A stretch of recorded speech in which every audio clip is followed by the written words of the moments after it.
nagpapasalamat po tayo sa Diyos sa biyayang ito ng ating pagtitipon ngayong umaga para sa sakramento ng binyan.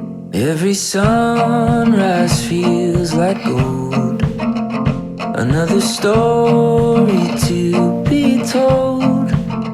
These are the days we'll remember. The moments. Napakinggan po natin sa Ebanghelyo na hangarin ng Panginoong Hesus na ang mga bata ay mailapit sa Kanya. At sa paanong paraan po natin magagawa ito, unang-una po, ito pong desisyon nyo na sila ay pabinyagan, ay isang paraan ng paglalapit ninyo sa kanila sa Panginoong Hesus, sapagkat ang pagbibinyag na ito ay nagdudulot sa kanila ng pagkakakilanlan bilang mga Kristiyano. Sunny days, summer nights, soaking in this wild life. Tell me, could this get any better?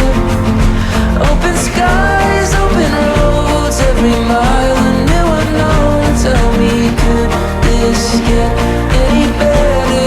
This beautiful life.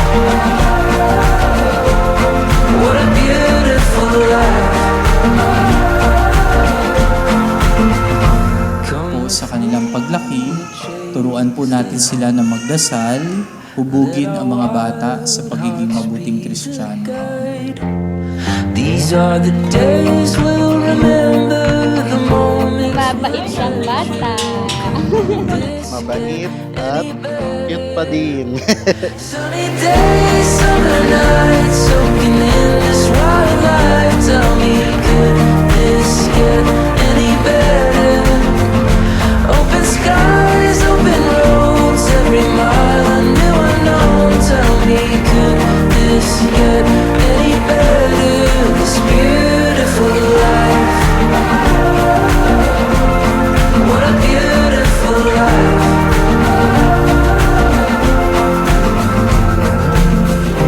Breathing in the moments, the memories that hold us for the rest of our lives. Chasing new adventures, so much to discover here in this beautiful life. Thank you very much po sa pagpunta. Thank you po sa mga nag-aalaga kay Malo. Yun din po. Thank you po sa lahat na nagpunta. Thank you po sa sa pag-e-effort. Ay, naiiyak si Miko. Could this get any better? Oh, could this get